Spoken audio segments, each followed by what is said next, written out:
नमस्कार। छोटी छोटी बातों पर लंबे समय तक गुस्सा महसूस होना ये सामान्य नहीं होता है।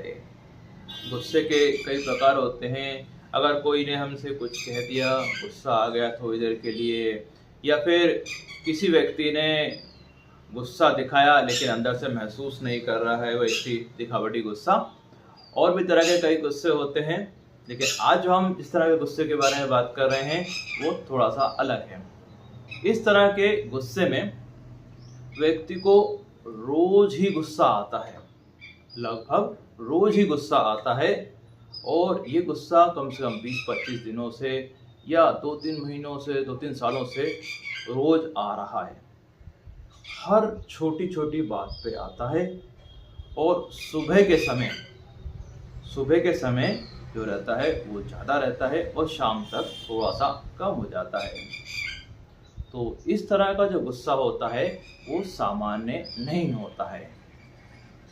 कोई ने हमसे कुछ कह दिया और एक आध दिन हमें गुस्सा आ गया, वो एक सामान्य बात होती है। लेकिन गुस्सा जो है लंबे समय तक आ रहा है, रोज आ रहा है और हर छोटी बात पे आ रहा है। मतलब ऐसी बातों पे जिस पे गुस्सा आने की ज़रूरत ही नहीं है, उन बातों पे भी आ रहा है। हम उस गुस्से को रोकने की कोशिश कर रहे हैं लेकिन उसको गुस्सा रोक नहीं पा रहे हैं। तो ये सामान्य नहीं होता है। ये इसलिए होता है कि हमारे दिमाग में कुछ केमिकल इम्बैलेंस हो जाते हैं और इस इम्बैलेंस कोई बीमारी को नाम होता है डिप्रेशन बीमारी। अब सामान्य भाषा में डिप्रेशन शब्द का उपयोग लोग दुख के लिए करते हैं, लेकिन चिकित्सा विज्ञान में डिप्रेशन एक बीमारी होती है जो दुख से पूरी तरह से अलग होती है। डिप्रेशन बीमारी में 100 से ज़्यादा लक्षण होते हैं और बहुत अलग अलग तरह के लक्षण होते हैं। इसमें दुख भी कुछ लोगों को महसूस होता है और दुख नहीं है तो भी डिप्रेशन बीमारी होने की संभावना होती है। यहाँ जो बहुत देर तक गुस्सा महसूस हो रहा है, यह डिप्रेशन बीमारी का लक्षण होता है। इसमें ये जरूरी है कि हर छोटी बात पे, यानी हर बात पे लगभग गुस्सा आना है। दूसरा है कि महसूस ज़्यादा होता है, मतलब कुछ लोगों को गुस्सा आता है तो वो एक्सप्रेस कर देते हैं। यहाँ पे हल्का हल्का गुस्सा बहुत देर तक महसूस होता रहता है।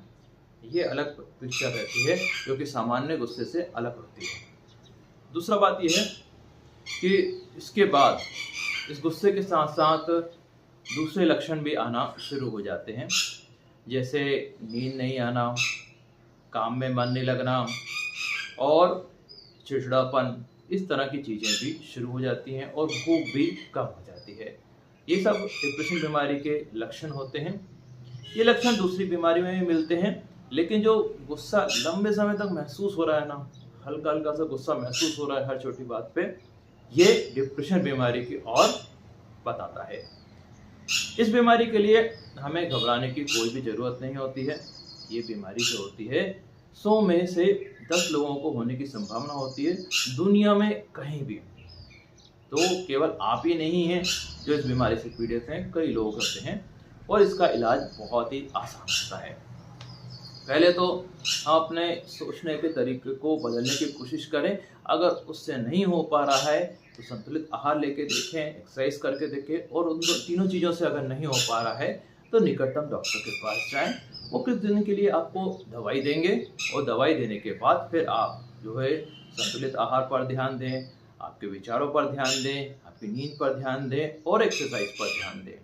तो इस तरह से दवाइयों से और इन तीनों चीज़ों से, संतुलित आहार, एक्सरसाइज से और अच्छी नींद से, आपका ये जो गुस्सा महसूस हो रहा है ये आप इससे ठीक हो सकते हैं। लेकिन प्रयास जो है वो रोज़ करना होंगे। अगर आप सोचें कि आपने 3-4 दिन की दवाई ली, 3-4 दिन आपने एक्सरसाइज करी, 3-4 दिन आपने नींद अच्छी ली, इसके बाद भी ठीक नहीं हुए, तो आप थोड़ी सी गलती कर रहे हैं। आपको ध्यान रखना है कि डिप्रेशन बीमारी में जो फ़ायदा लगना शुरू होता है वो कम से कम 15-20 दिन बाद से शुरू होता है। 3-4 दिन में थोड़ा बहुत शुरू हो जाता है, लेकिन उससे पूरा फ़ायदा लगना शुरू होता है 15-20 दिन के बाद से शुरू होता है। और हमें जो प्रयास है डिप्रेशन बीमारी के लिए, जो हमें प्रयास करने होते हैं वो रोज़ करने होते हैं। और कम से कम 1 आध साल तक करने होते हैं, तब जाके इस बीमारी से हम आसानी से मुक्ति पा सकते हैं। और हमें अलर्ट रहना होता है कि आगे फिर से ना हो। संतुलित आहार में आपको अच्छे से डाइट लेना चाहिए और इस बीमारी को समझना चाहिए, जिससे कि आप इस बीमारी से ग्रस्त में ना आ पाएँ। मैं डॉक्टर आशीष आर्य, आपको कोई सवाल पूछना है तो पूछ सकते हैं। Thank you very much.